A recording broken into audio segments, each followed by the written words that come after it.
Hi, I'm Lori and welcome to my apartment. Well, it is like spring today and I've been outside with my son in the park and it's a little bit sunny and it just feels wonderful. So that's kind of why my hair is all a mess and I just feel so much better at this temperature and having at least a little bit of sunshine. Right now I'm in my apartment obviously and I got my second son here on. Um, my son, he kind of makes fun of it. But I wanted to share with you what I got for Christmas, or one thing that I got for Christmas. Audio Slave. Have you listened to it?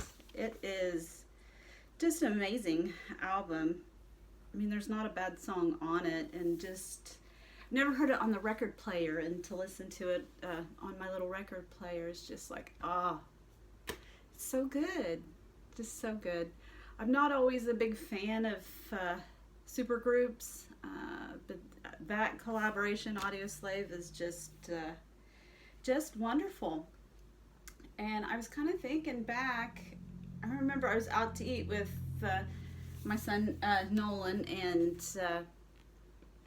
we were talking about Chris Cornell, and I'd seen my favorite concert that I've been to is Soundgarden, and that was not my favorite band, and it still isn't my favorite band.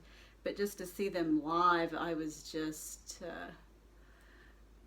I was kind of, I don't think I was dragged to it, but it was my ex-husband, one of his favorite bands. So we went to see them, and I was like, just in awe, just awestruck of just the talent, and yeah, it was an awesome concert, and I'm so glad that I went to it.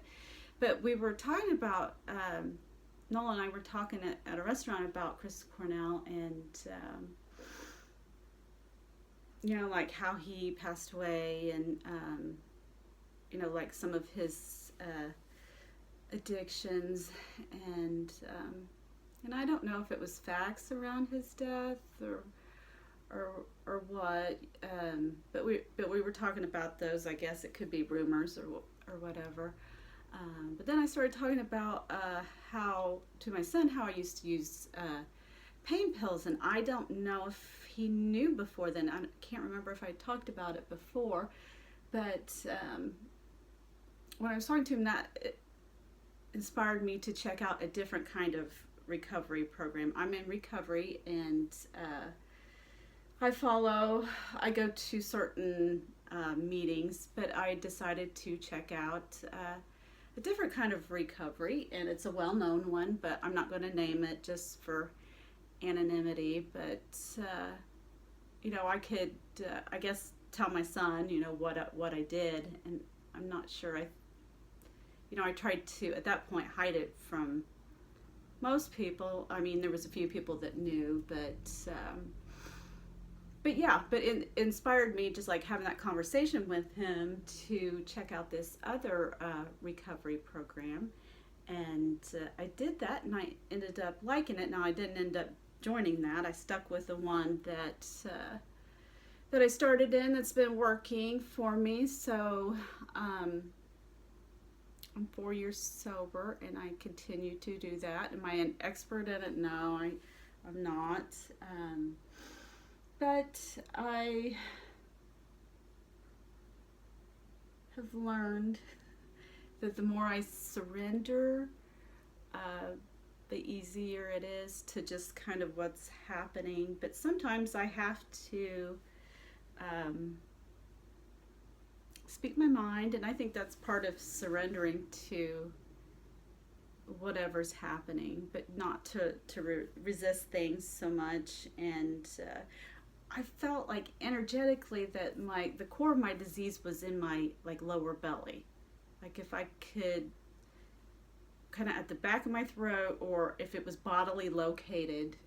I know it's supposed to be in the brain, but where I feel it in my body is the back of my throat and in my lower belly. And I was just kind of asking my higher power, like, what needs to happen to, because I feel like sometimes my mind is clear, my head's right, I feel like my heart's in the right place, but then there's still this thing in my lower belly. And I believe now it is, or was, like a lack of trust. And if I think about it, like fear will come up, it messes with like your digestive system, your kind of your guts, I guess is what I want to say. And some people believe that's where your intuition is it in your guts. Some people believe it's like your third eye. But yeah, like I'm sure you've heard of like faith over fear. And faith, to me, I like that word, but trust is better. And there's a lot of things that I don't trust and I've even told someone recently, I don't trust you, kind of thing. But that's kind of my own issue. And yeah, it's not that I have to go around trusting people that I can't trust, but just having faith or trust in life can. When I'm in trust, I don't feel that kind of void or hole in my lower belly, if that makes any sense. And I don't know if other people experience this or not, but especially if you're a person like me that's had a lot of insecurity, but just like financially, relationship, and most of it's coming from me, things that I haven't done, that I need to do, that I'm avoiding, that kind of thing. But I've managed to stay sober and then slowly learn to trust life, I guess, if you want to call it, or trust my higher power or my higher powers, because I feel like there's different aspects of God. My main higher power is Jesus, but even within that framework, there's a Trinity: Father, Son, and Holy Ghost.